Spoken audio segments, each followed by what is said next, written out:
You've reached the Signal Watch. Movies, television, comics, and more. I'm your host, Ryan Steens. Join me and our cadre of co-contributors as we examine cultural artifacts of the 20th century, boldly explore the 21st, and try to put it all in perspective. Stay tuned. We're gonna try to make this work.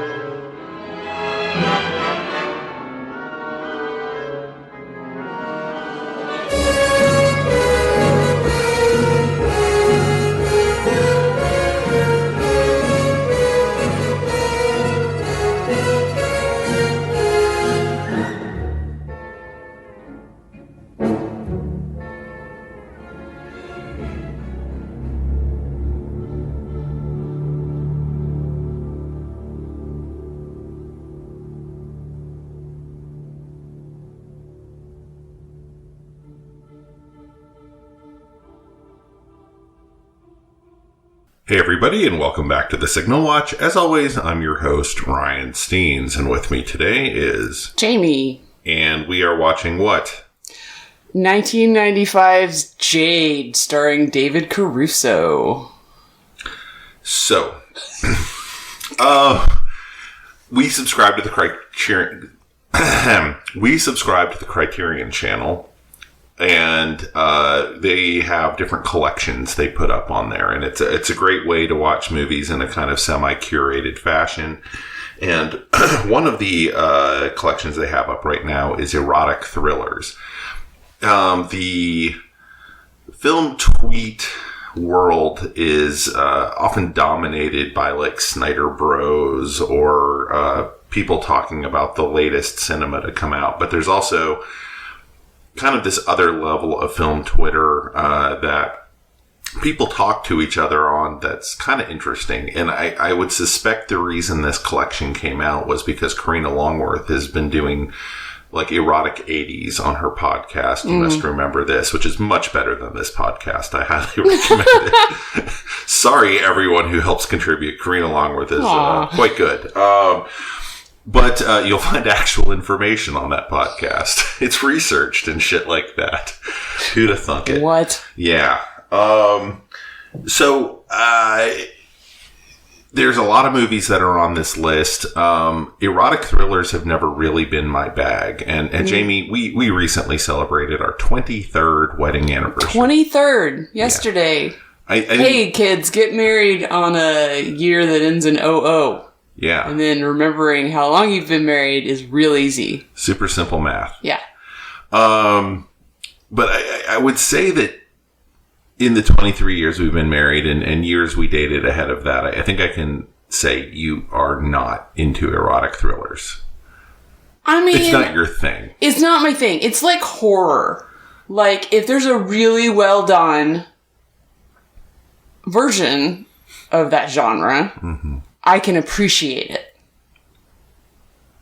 But it's not something I seek out myself. Except you have Body of Evidence on tap at all times, ready to watch Madonna and Willem Dafoe break glass. I mean, that's because of you. It's not my doing. I think you really like that movie. No. I mean, I can't even remember it. I know we just watched it as like a watch party, but I don't really remember it. I think Jamie's really downplaying her love of Body of Evidence. She has 3D printed several action figures. Okay, now I'm remembering it wasn't very good. By the way, apropos of nothing, Ryan and I are sitting very far away from each other at the dining room table. It's making me feel like I should be screaming to him, "Pass the salt!" We are 3 feet away from each other. I know, but it feels really odd. Usually we're right next to each other. So yeah, because we have our system, if we sound different from we do on other podcasts, it's because we're using a mixer and mics, and it looks like when you see like dads who podcast, we got fancy doodads now. We got the fancy doodads. So can you name one you think is a good erotic thriller? What's the Kathleen Turner one? Body Heat? Body Heat? Yeah. Yeah, that one was good. I think the problem is Body Heat. Because it was so good. It's so good. Like, I was losing my mind watching Body Heat. Like, I mean, not just because Kathleen Turner, but that didn't hurt. But it's a really good noir. Like, straight up follows the patterns of the genre. It updates them a bit for the 80s, or it's like, I think it's shot in 79. But it has the same vibe that noir had, except where noir cuts away before people do the deed. Body Heat's like, here's boob. Yeah. here's a butt cheek. Which is, I think erotic thrillers have followed an interesting pattern, from noir. I think they're very clearly stemmed directly from the genre. And I think at that, there are several places along the way where there's been mutations. But I would think you can point to things even like American Gigolo as an erotic thriller that comes out of definitely as neo-noir. But then you basically end up getting into softcore porn eventually, which a lot of it uses kind of the erotic thriller sort of concept, or did last I checked in when we had Cinemax 20 years ago. But it's interesting to me that this whole like, oh, the gloves are off, we're not going to really pay attention to why noir formed the way it did under the Hays Code, and kind of became what it was by the 1980s when the gloves were completely off. That you end up with kind of with what you do. But what did you like about Body Heat? I've just ranted for a minute straight. I mean, I honestly don't remember the storyline that well. So I'll just go with the generics of, it was well made. The acting was good. Mm-hmm. The acting was really good. It was William Hurt, right? And Turner. And Kathleen Turner. Yeah, that's kind of what it boiled down to in my memory. Good characters. Good characters. Yeah. Well-defined female character, which this does not have. Boy, howdy. Have you said a mouthful? So let's go back to the beginning. I mean, this movie came out in 95. We started dating in 95 just coincidentally, but I think it came out before we started dating. Yeah, we started dating towards the end of the year. Yeah. The only thing that I remember, because this movie had nothing for me. Like, I saw the preview and I was like, yep, nope, I'm not seeing that. But what I remember about it was this was supposed to be David Caruso's big break into moviedom. Like, he had been kind of big shit on NYPD Blue. Mm-hmm. And I remember and this, I'll actually get into it in a second. I remember the hullabaloo around, oh, Caruso showed his ass on TV. That was like a big thing. And therefore, when we started watching this, I was like, oh man, does this mean I have to see David Caruso naked?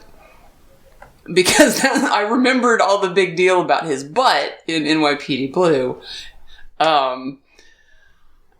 And thankfully, there's no Caruso nudity in this. But, sorry.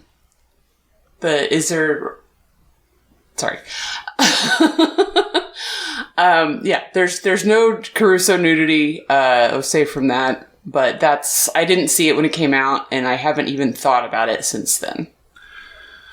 Yeah, it's one of those things that has routinely for me popped up as you might be interested in, like, algorithmically, they seem to think I want to watch this movie. Mm-hmm. I remember a few friends seeing it when it came out, and one or two of them kind of going to the mat on it. when I was like, it doesn't look very good from the trailer. And I won't name names, but you know who you are. And I mean, my curiosity was piqued. One of the things that confused me also was this came out hot on the heels of The Last Seduction, which is another, and which confused me because Linda Fiorentino is also the star of that film. Oh, okay. So I think what I would compare it to is we kind of got this, like, the erotic thriller was not necessarily doing great. It was doing okay. I'm expanding time too much or something, but we'd had stuff like No Way Out and all that was occurring kind of throughout the 80s.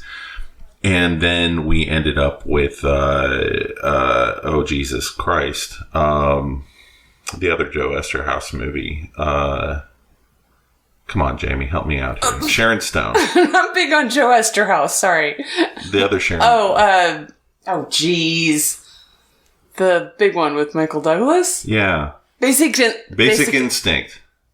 Was that it? Yeah. Okay, yes. Yeah. And everyone went to go see that. That was a huge movie. I saw it opening night with two of my pals, and it was a big to-do. I will say that. Completely packed, sold out theater at the 7:30 show that we went to. And I kind of after that, people were looking, and Jade is, by the way, another Joe Esterhaus movie. Right. But yeah, it's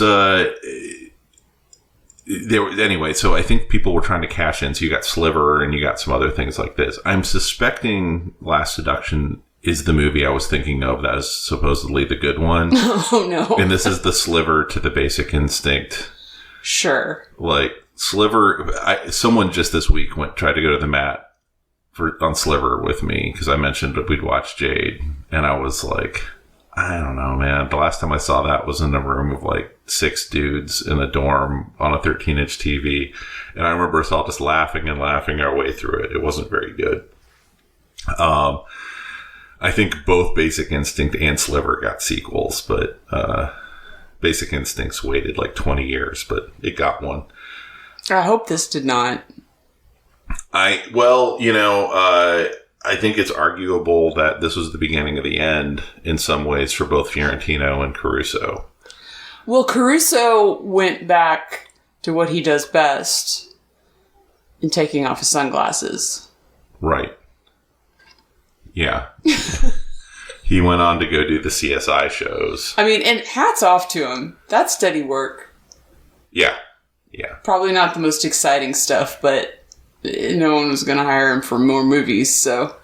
Yeah, I don't want to be too critical of Caruso because he just kind of is what he is. He's fine. Yeah. But it was very strange even at the time. I remember when he was a deal with NYPD Blue of being treated as if he was really hot. Yeah. And me kind of looking at it going, is he though? Who made this decision? Who's this? I mean, at the time I was thinking of dudes like Rob Lowe and stuff as being more appealing. Yeah. And I mean, you don't have to be the best looking guy to be charismatic. Mm-hmm. But he's not the best looking guy, and I don't think he's all that charismatic. Yeah. He's fine. He's a redheaded fine. Yeah. Not that there's anything wrong with being redheaded. I used to be redheaded. That's true. Yeah. It was a curious bit of pop culture, and that stuff seemed to happen a lot back before the internet happened. Well, they were constantly trying to find who's the next big thing to guide and launch their movies.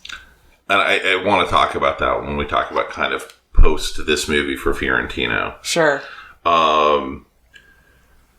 Because I think that's very relevant and impacted women way more than it impacted way more. men. Mm-hmm. Yeah. I mean, in fact, Caruso is actually an interesting person because he was a guy that happened to.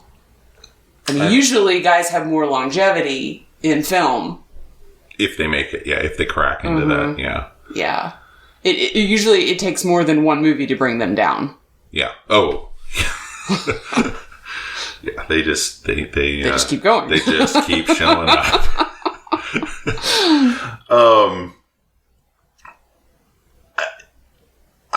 I think I was shocked at how much, for as much as this was pitched at the public and has been in my head since for 28 years now, sold to me as an erotic thriller.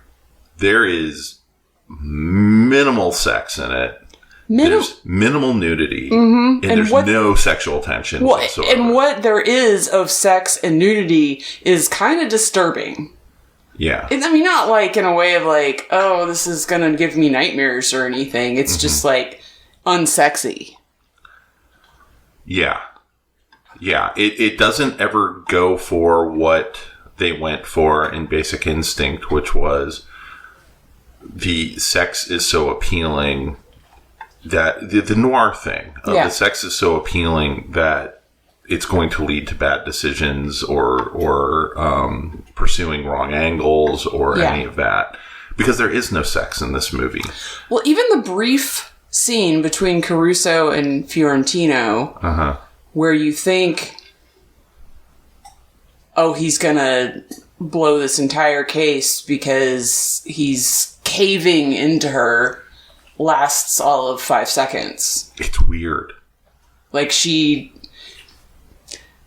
I think we need to, well, I don't know. You might need some background before we talk about this scene, but... Plot synopsis, and now is the time? Yeah, I'm going to let you do the plot synopsis. Sure. Okay. I'll give it a shot. Okay. So, David Caruso plays the DA for San Francisco, and he is at a black tie affair where you meet his college and law school pal. He might be the assistant DA, because they keep talking about, oh, this guy is dead. Aren't you after his job?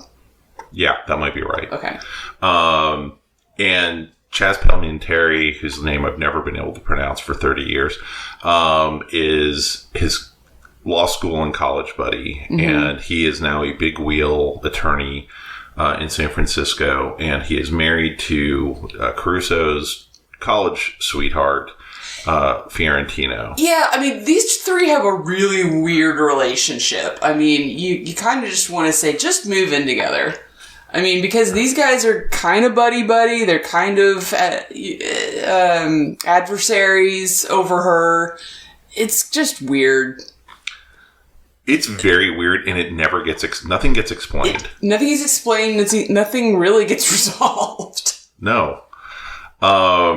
And they find out that a famed philanthropist and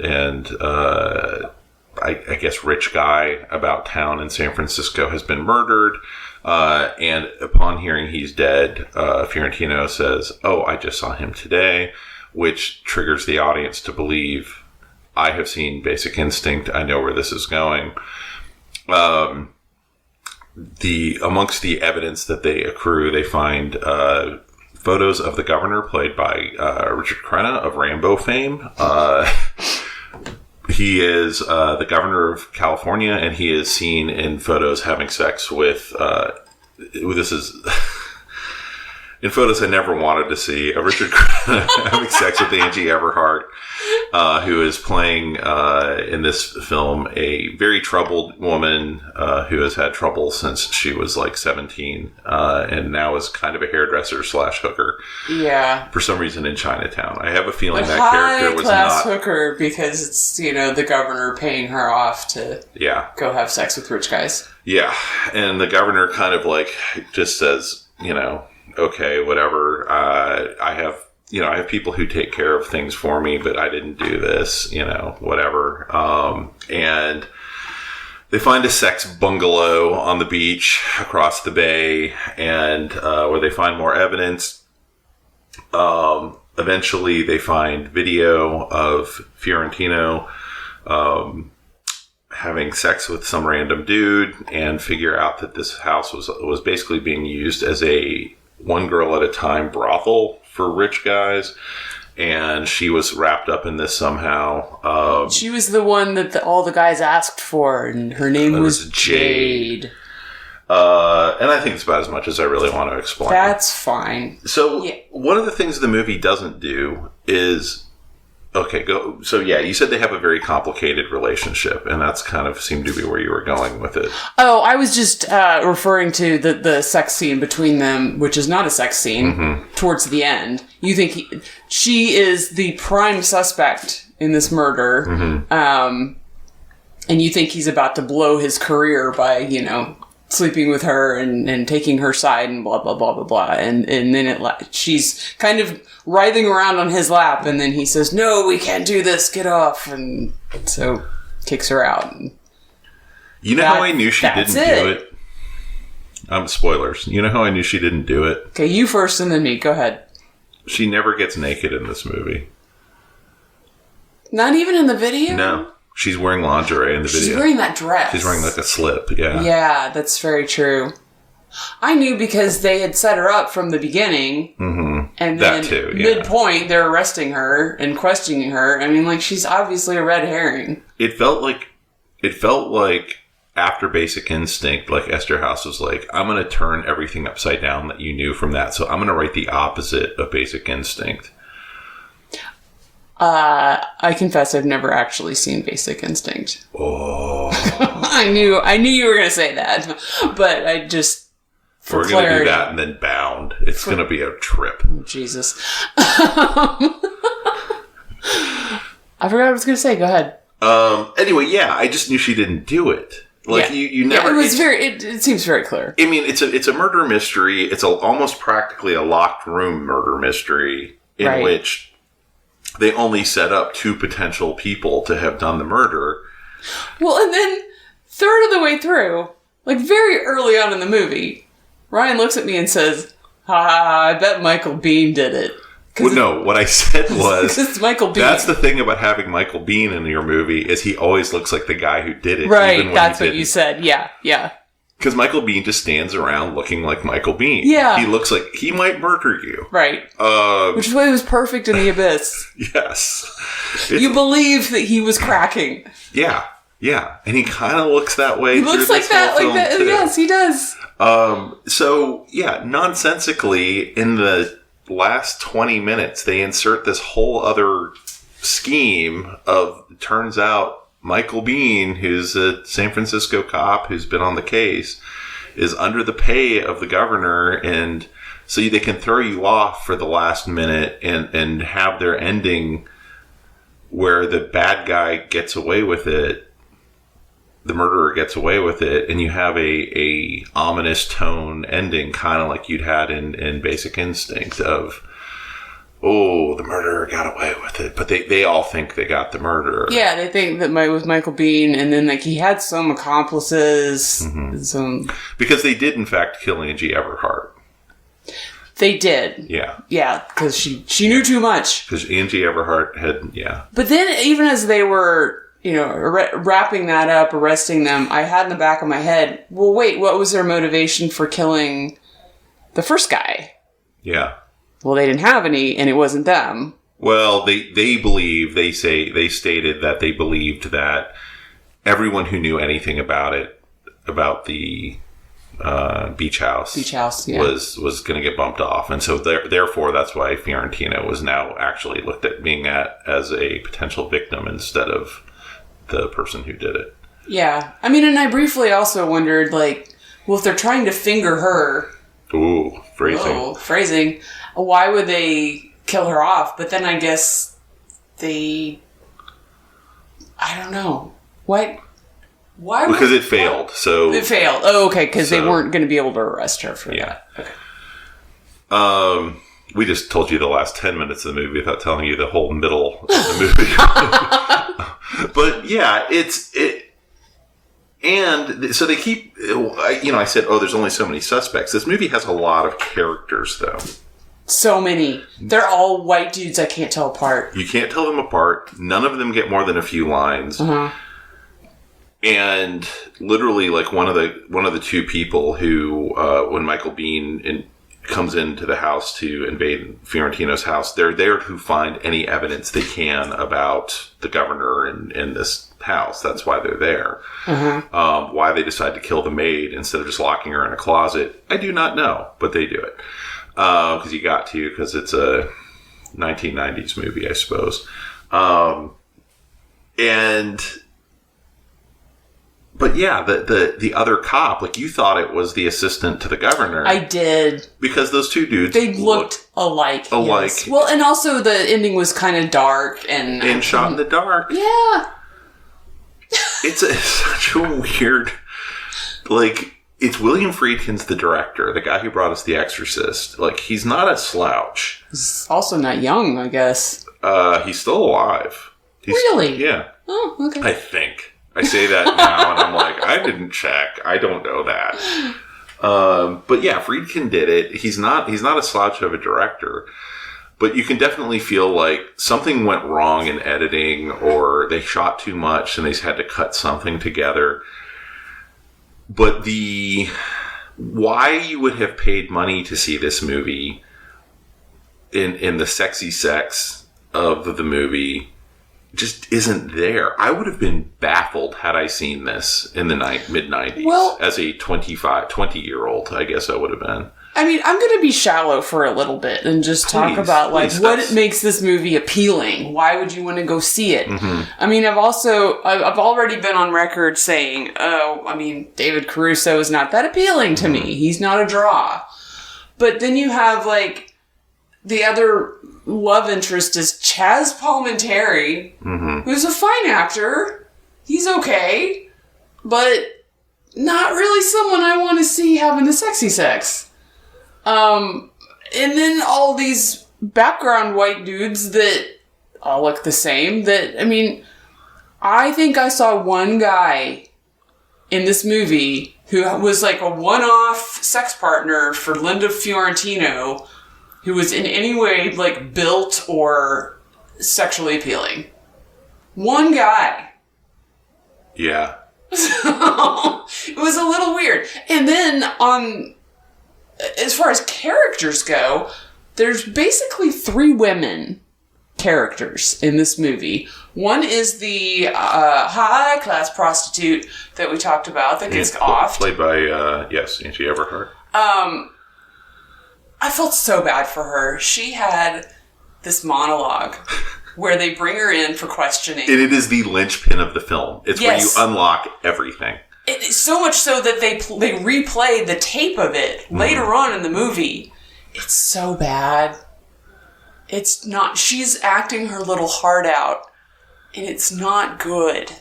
So Angie Everhart, who I was excited to see pop up in this, was a Sports Illustrated swimsuit model who decided, much like Cindy Crawford, that she was going to try and pursue some acting.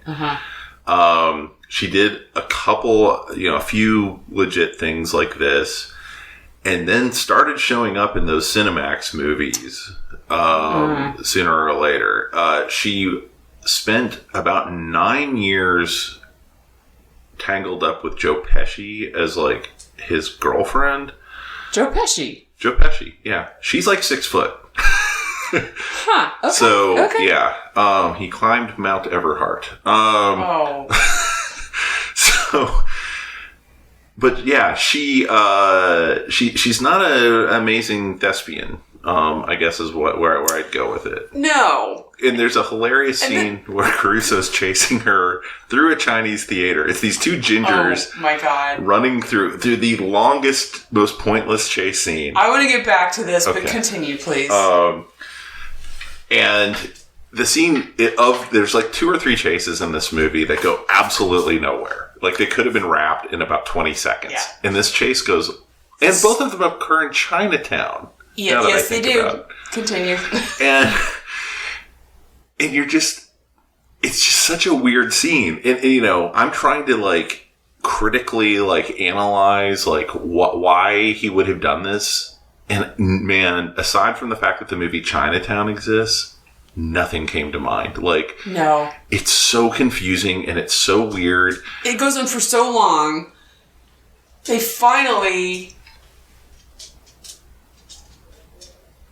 Oh, wait, this is... Are you talking about the one where he... Okay, the first one, he's chasing her. He's chasing her through the Chinese theater. The second time, he is in a car. Oh, the car scene, which is insane. Chasing the car that ran her over. Yes. Like, front and backwards. Right. Like, real good. Yeah. And then goes through, like, a Chinese parade, blah, blah, blah, keeps going. They turn into Chinatown from what... I don't know anything about the geography of San Francisco other than it's really hilly and it's easy to get lost at night when you're walking around. And they take a left turn into Chinatown. And of course, there's a million people and a huge parade happening with dragons and fireworks. Because Chinatown, I guess. And they drive 2 cars into it. Nonsensically, I want to point out, because the first car immediately stops. So the right thing for the person who is pursuing them and has a gun and has a badge is to get out of their car. Out of the car, because you would be going faster than the stopped car. Yes. Instead, he sits in his car and they have a half-mile-an-hour chase. Yeah. And then there's the most awkward edit in the world. Because Ryan turns to me and said, how did they get out of there? Because suddenly they're back on the streets of San Francisco. And they clearly showed that the black car had driven over people and killed them, and they were being surrounded by people. Yeah, because they go back and show it in detail. Yeah. Yeah. But somehow, I guess he drove over the corpses. Like, they don't show how he got out of there. How Caruso got out of there. Yeah. Yeah. And I don't... It's like this cat and mouse thing with the 2 cars that just sucks, and they would have bent their chassis over and over. Yeah. I haven't even brought up the thing that he, like, his brakes got cut. Oh, Jesus. Yeah. And he shows up in the same car for the car chase after the car has flipped. Well, all he the got way down in a the hill car to San chase him, and I Francisco. said, sure hope he got his brakes fixed. Well, it's like that car would have been fucked beyond all recognition. Yeah. Okay, so it's a new car. I'll accept that. They immediately would have bent their chassis going down the hills. Well, also, I mean, they show these cars. This is San Francisco. Mm-hmm. So anytime you have a car chase scene, you have to show the cars flying over the hills and then slamming down. Yeah. That is great Yeah. for the structure of the car. Yeah, that's what I'm saying. Yeah, like exactly. they both would have been just like sputtering along on bent wheels, like it. But it's just so bad. It's so just bad. and this movie thinks it's so classy. Okay, we've gotten so far away from what I was talking about. Okay, We were talking about what's her face? Angie Everhart. Angie Everhart. So she gets pummeled by this car. In the next scene after the car chase ends by Black Trans Am smashing into David Caruso's car and sending it careening into the bay. And then he pops up, oh, I'm fine. Mm-hmm. Very next scene, he's in the morgue with, for no good reason other than let's show naked Angie Everhart, but she's dead on the slab. And she's got like all these scars and stuff. I'm like, is this supposed to be titillating? It's gross. I think it's supposed to be gross, but it's also baffling because it's like, hey, scientist, I think I know why she died. I think I've solved the mystery. That's what I said. I was like, she got run over by a car. Why are they doing an autopsy? It's not like you're trying to figure out, like, yeah, she died mysteriously in her sleep. And Where did the bullet go? Where did Yeah. it come from? What are the angles? Are there strangle marks? Like, no. Those are tire treads. Yeah. It's insane. Oh, they also have a scene of Enhance. Oh, yeah. Because they to see the videotape of it, so when they bring in Fiorentino to interview her, and I want to stop here for a second because one of the things that I think is like a legit problem on YouTube with like film criticism is saying like just doing exactly what we're doing right now, which is just pointing out holes in movies. Yeah. But you also, within this film, over and over and over, hit these points where you're just like, what? Why? And it's hard to talk about this film without, as a holistic picture, without talking about it. And then it becomes very funny because all of this shit just keeps piling up over and over and over. But it does kind of draw you back to, I don't know what happened with this film. Like, Joe Eszterhas was an incredibly successful screenwriter. He millions and millions of dollars for all of this sexy stuff he was famous for in the time. I believe he did Showgirls as well. That tracks. And Friedkin's a big deal. You would think Caruso and his agent would have been done something to protect him, and made sure the screenplay actually made a damn bit of sense. And of course, no one knows what happens between shooting, the editing room, and release. But they didn't have the footage to make this ever a coherent film. I don't see how they possibly could, no. Because there's a whole storyline that they never really get into. There's these things that are gigantic flashing things in the film that they never really talk about, which all have to do with the female lead, all of which seems like it got left on the editing room floor in favor of Caruso solving the mystery and having 20-minute car chases that hilariously end with him getting dumped in the river. And the fucking flipped car down the city street. He's fine. Yeah. He of course has the one Band-Aid on his forehead, so you know he's had a hard day. Now we. Yeah. It is suggested because her job is she is some sort of criminal psychologist, pathologist. I don't know what the term would be. And she talks, her specialty is basically going and explaining to people, basically what we now call going postal, of people who disassociate and go into their workplace and they were fine before, but something snapped and now they disassociate and they're not even really in control of themselves and kill people. Very, relevant then, relevant now. It's interesting to hear it from a 30 years ago standpoint, though, especially summed up so the audience knows why this is. And it's framed as being super important. Mm-hmm. And then she gives a whole monologue. It is the one time you see her naked, but it's shot tastefully from above. You can only see her nudity and the reflection in the window, except for her butt crack. And when she's talking on the phone. Yeah, she's on the phone with her husband. She's leaving him a voicemail for him. But she's completely nude, just wearing heels. Yeah. Because of reasons. Because you paid you $6. Get an eyeful. And she talks about how she feels like she's disassociating. And they try and seem to be going down this path of Jade is a different personality for her than her everyday personality as this respectable person. Right. They even show when she's having sex with Chaz Palminteri, mm-hmm. they show her disassociating. I don't know what they were showing, so tell me. I mean, till this moment, I was very confused about what that scene was trying to do. Mm-hmm. It was just trying to show her that she's miserable, that she hates this guy. It's very disturbing because it's all shown. It just focuses on her face mm-hmm. while he is having sex with her. It's very reminiscent of the scene in which, in Mad Men, when Joan and Dr. Rapey, who becomes her husband, have sex in Don's office.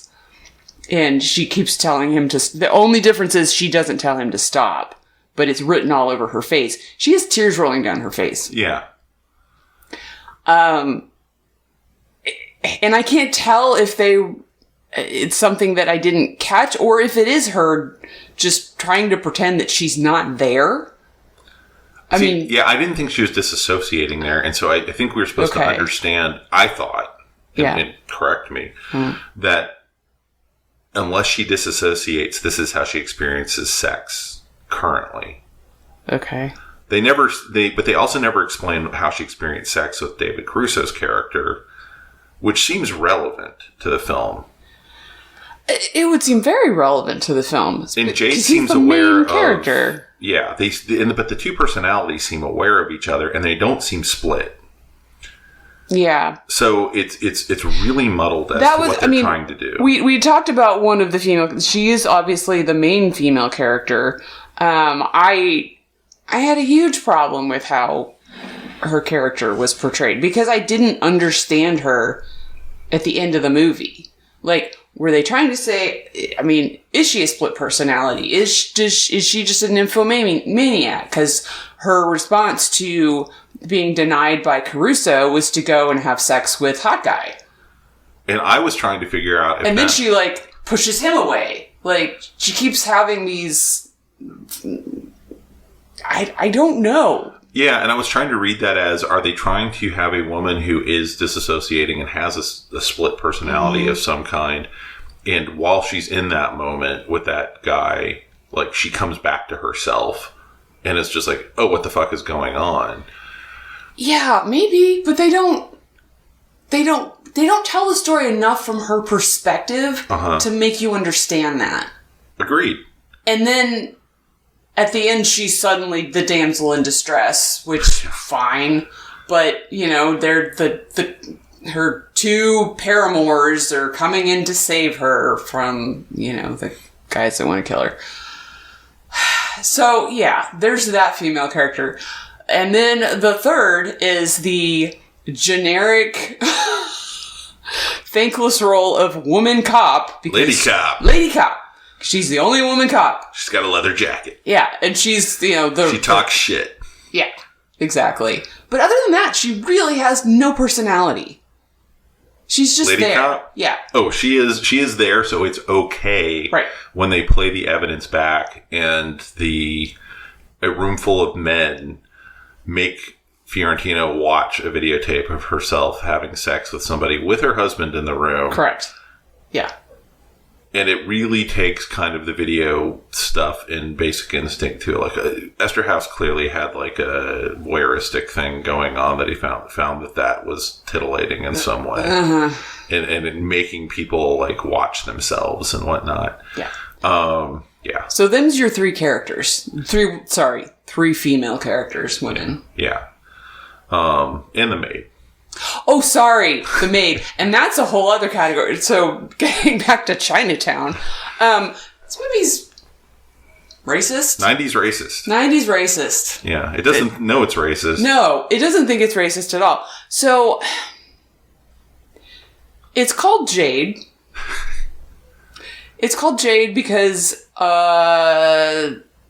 there's a Chinese symbol that is etched on... Oh, geez, we're getting into this. A case that was collected by the guy that was originally murdered, who basically kept dozens of cases on his table filled with pubic hair. From his various conquests that he paid for. Conquests. So, yeah. Anyway, Caruso pockets this one and then goes to Chinatown. Yeah, why he decides that one's a thing. Asks... This was the hilarious part to me. So he has a translator, right? A Chinese translator who goes in and talks to, what's his face from Big Trouble in Little China? Egg.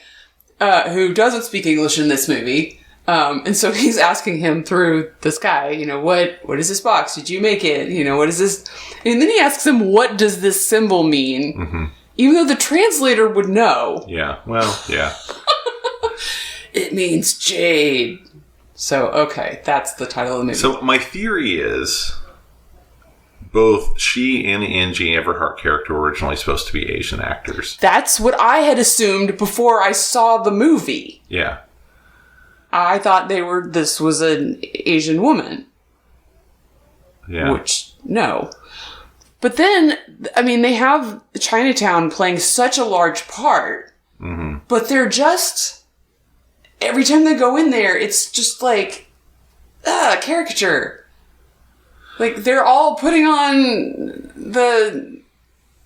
There's a lot of stuff with masks in this movie. Masks and the outfits and performances in, like, 2 separate times. And then they go in and, like we said before, in full-blown parade mode, because gotta have the Chinese dragons in your movie, and just mowing over people. They're just people-shaped never, objects. Yeah, never get discussed the fact They that never people get were lines. killed. They never. Yeah, it's gross. Yeah.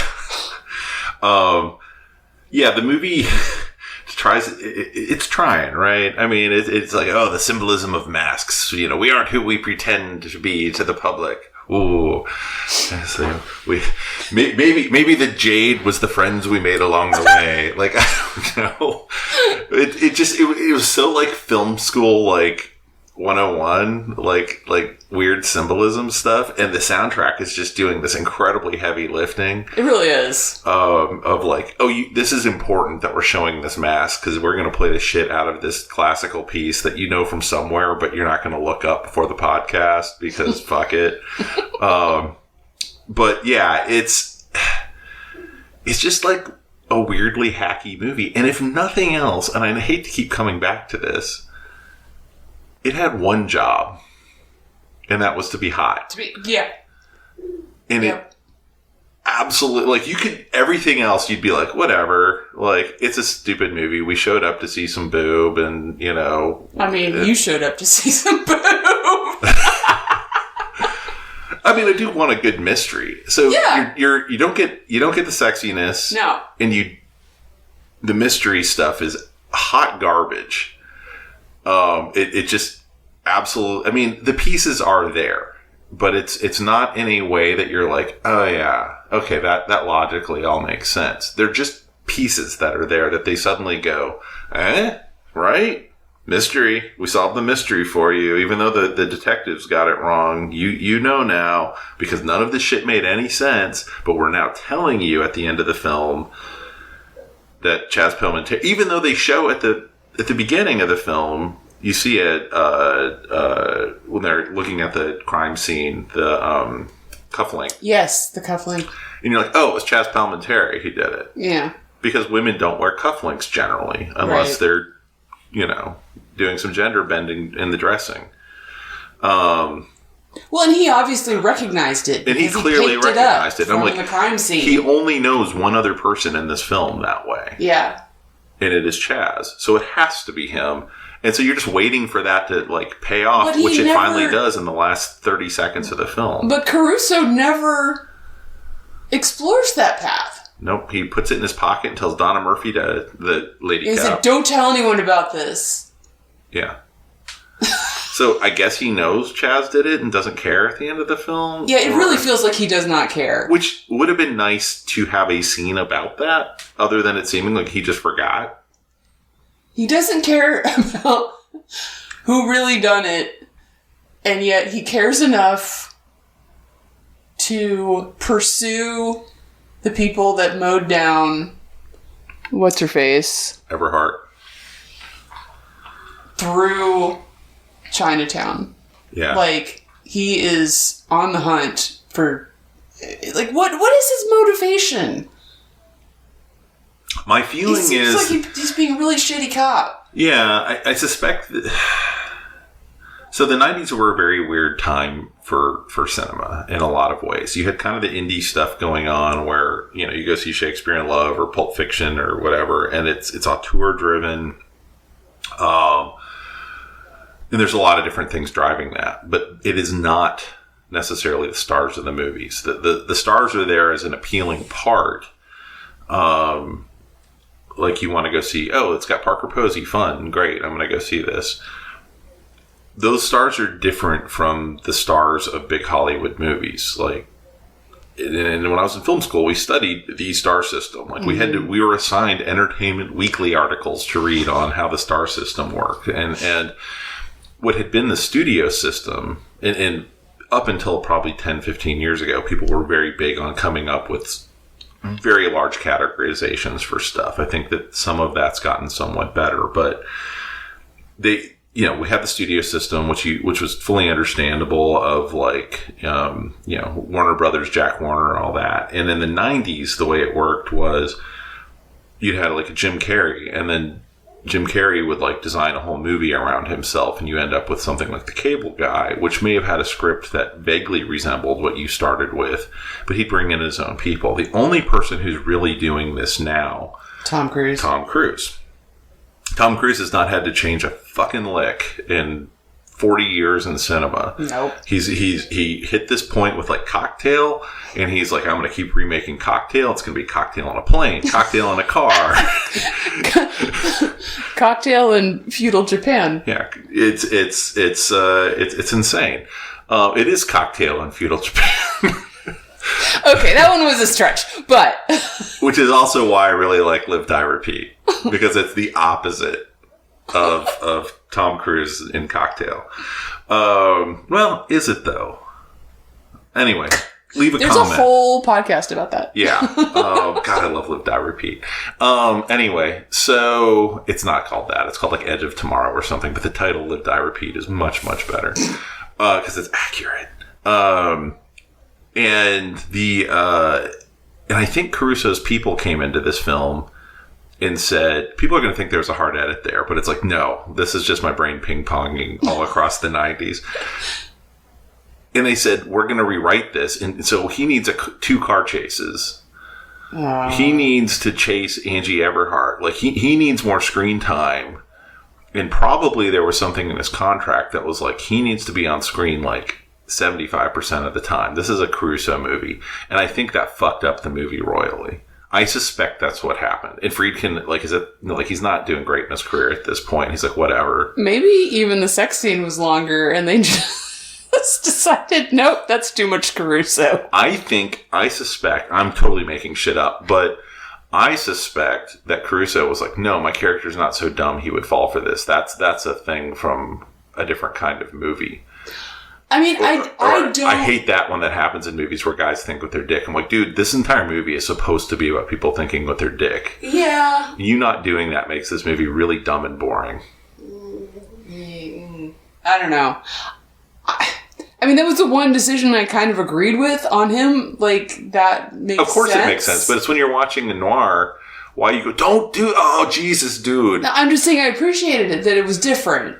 But at that point, I was, I'm still waiting for, is this supposed to be a sexy thriller? Because it's not been a sexy thriller at all. No, it's not thrilling, really. It's not thrilling, it's not sexy. It's a movie that thinks a Pontiac Firebird is what really rich people buy. No. It's what... like 16-year-olds who want to look cool buy. Yeah, it was a very weird choice. Except for the fact that I think they thought we can get a whole lot of these. Yeah, and it had like the mini blinds on the back. Yeah. They're not mini blinds, but I know what you're talking about. You know what I'm talking about. Yeah. The things that I always wondered why people put. I was like, you can't see out your rear window now. Why are you doing that? Yeah. You can't see in either. Yeah. Anyway. I say Jade was not my favorite movie. I really wish, because I do try to, when we do these, find some bright light, some little bit of the movie that I enjoyed. Mm-hmm. And I can't say that I did with this. I thought Angie Everhart had great hair. She did. She had nice hair. Like, there wasn't even any eye candy, and I talked about that earlier. Mm-hmm. Like, none of that. Yeah. I mean... You talked about her monologue, Angie Everhart's monologue, mm-hmm. and I think this is really kind of typical of something in this movie, or maybe the thing I would tell people to go find a YouTube clip or something now, because it'll tell you everything you need to know about this movie, of what it's trying to do, and how it just utterly falls on its face when it tries to do it. That monologue, I turned to Jamie and said, that was the worst monologue I've ever seen in a movie. Wait a minute. I met Kyle at a party and he knew I was broke, so he offered me $500 a pop. I mean, I fuck guys for less. I'd go to the Pacifica house and a guy would come in and we'd spend the night. They wouldn't know who I was and I didn't know them. You know, a couple of those creeps, they didn't even want me. They wanted this other girl that they'd fucked before. They called her Jade. One of those guys was the governor. Jade must have rocked his world. Because he wanted me to bend over and turn around. But I don't take it that way. He told me that Jade, she took it anyway. She couldn't get enough of it. She loved it. I saw her once leaving Kyle's house. She had long, beautiful hair and great legs. I think it was her. I never met her. I'd like to, though. I'm into women mostly.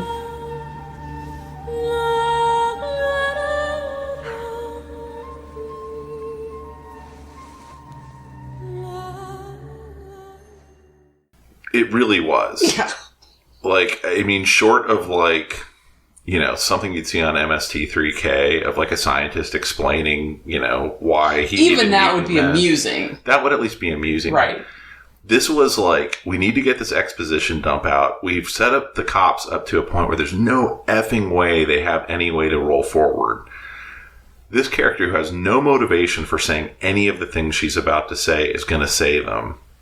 She's going to just start talking randomly about some other woman when they set it up so this house has a whole bunch of women coming and going. He blackmailed her with something, and I can't remember what it was. He said something.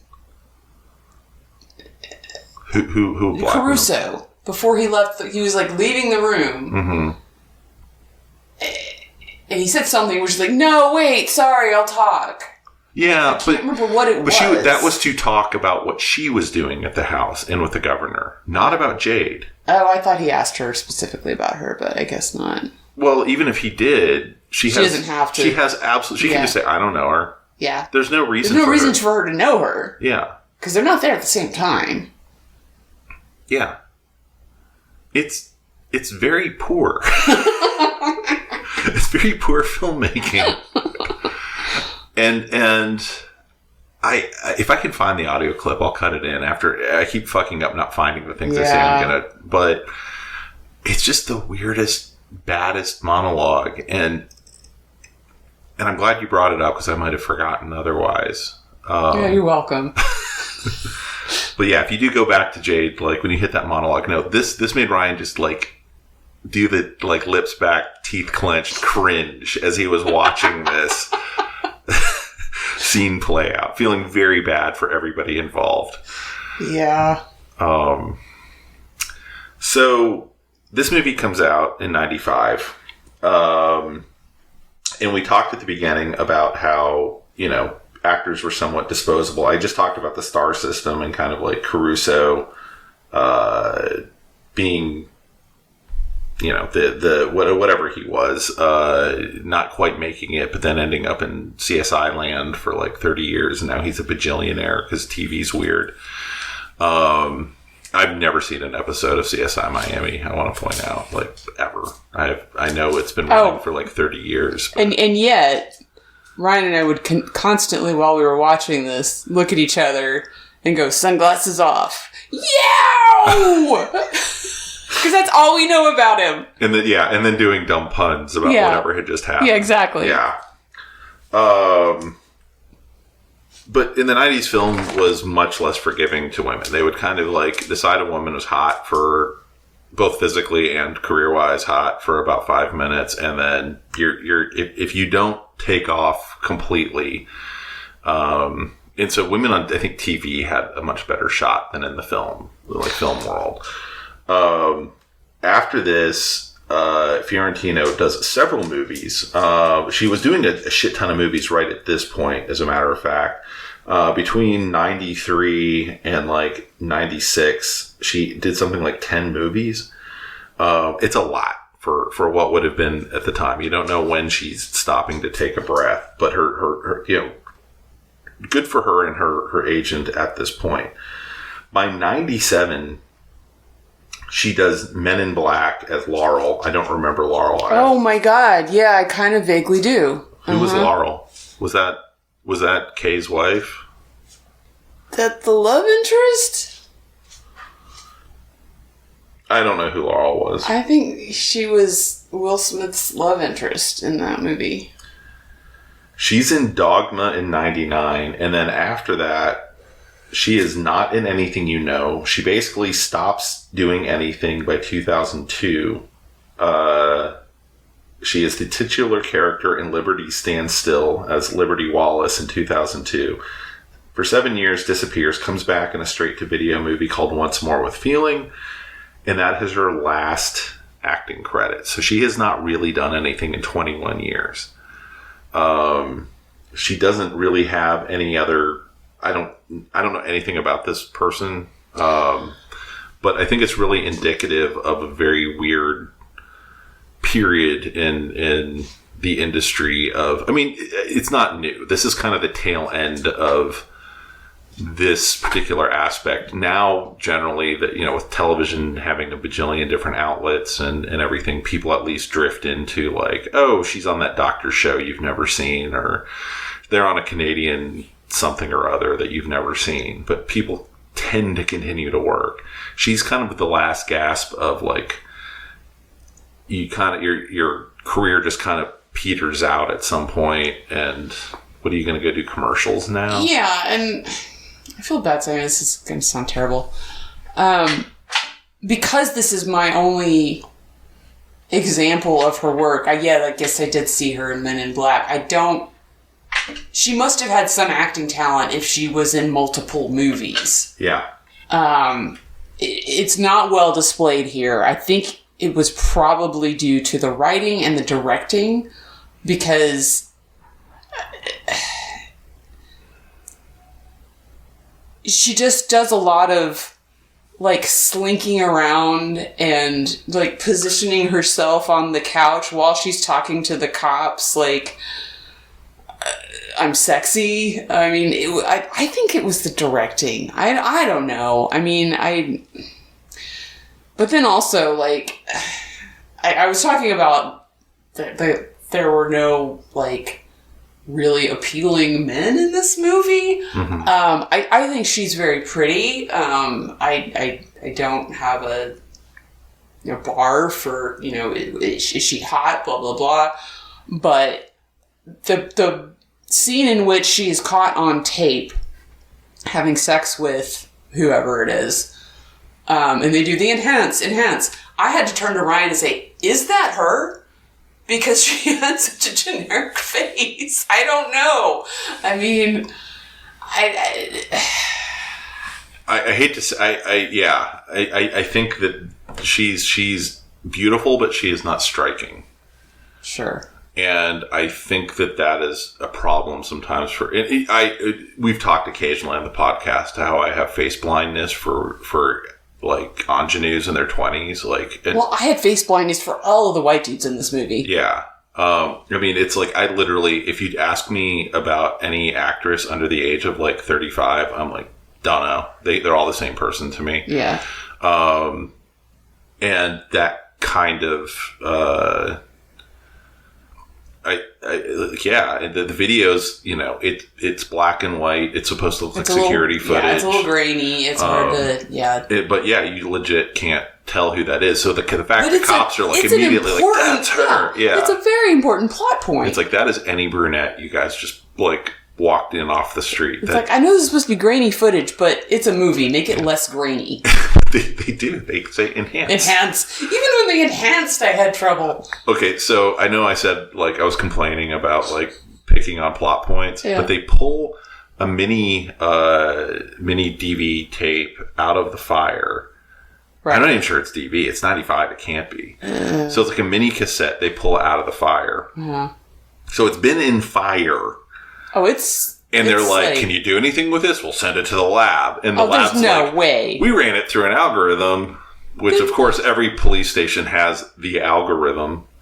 And I mean, that thing is so melted. It looks like a s'more. Yeah. And they of course, can play the tape, and it looks fine. It's bullshit. and then they're like, can you enhance that, like, 30%? And it's like, enhance. And you're just like, oh. And I remember, what was the Will Smith movie with Gene Enemy of the State?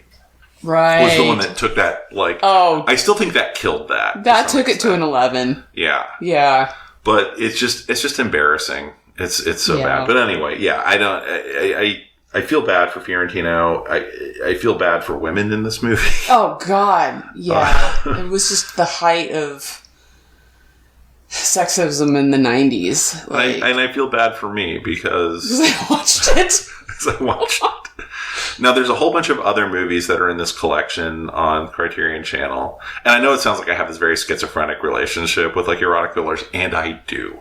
So, fair enough. But I'm not going to make Jamie watch all of them. But Thank you. I am curious to see The Last Seduction, because that is, I think, the one that was the one people were thinking about when they were like, Jade's good. I'm like, but was it? And I do think it's a really interesting genre to an extent. I think that it can get really boring really fast. And this is an example of it getting really boring really fast. Yeah. Like, I tried to watch Consenting Adults once, and that was so... And people love that movie, but it was insanely dull. Most of this stuff now, like I said, I think it's mutated. And I think a lot of it's ended up as softcore. I'm not sure they're still doing that in softcore. I'm sure softcore still exists, to be honest. Once we had Pornhub, the wheels were off. Yeah. But I think a lot of it's also kind of baked its way into prestige TV at this point. Right. Right. So you have longer, like, I guess there's a Fatal Attraction TV show now. Is there? Lizzie Kaplan and, like, one of the dudes from Dawson's Creek. Okay. So yeah, Pacey, I think. Oh my. Okay. Yeah, we're that age. We can be in Fatal Attraction now. So yeah, it's in the review I read of it was unkind. So do with that what you will. I've never seen Fatal Attraction either. Somehow I've only seen the last half of it. You looked at me in shock. No. When I said Basic that. Instinct. Oh, those are two different movies. Yeah. I'm more shocked that you haven't seen Fatal Attraction. Yeah. Well, because I saw the last half of it, and so I was like, I've kind of seen it, and I've just never gotten back around. I might to have it. seen the last half of it with you, because I feel like I've seen the last. I think half I watched of it in your apartment in college Maybe. because I'd never seen it at that point. Yeah. I think it was like, yeah, That's a long time ago. We're old. we're old. Anyway, I hope you've enjoyed this exploration of the movie Jade. That we just shit on. If you're Miss Fiorentino, I'm very sorry you listened to I any hope of this. you're living a wonderful, lovely, Yeah. peaceful life. Yeah, Or exciting. yeah. And Caruso can go fuck himself, I guess. Yeah!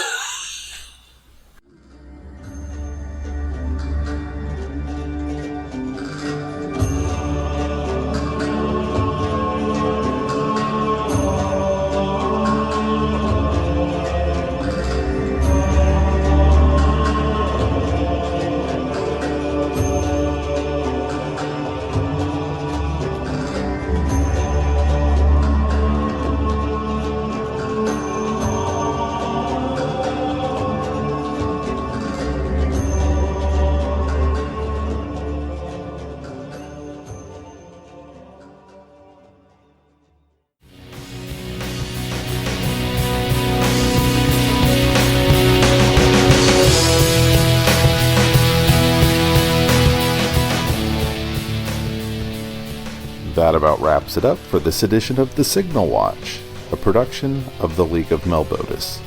Thanks for sticking with us. If you enjoyed the podcast, we invite you to drop on by the Signal Watch blog, where you'll find write-ups of a wide variety of movies and more. We'd love to hear from you, so find us online and let us know what you think. Whether you prefer email, blog comments, or social media, we'll be happy to hear from you. We'll be back soon with more exceedingly high-quality content. So, until next time, God damn it, babies, you've got to be kind.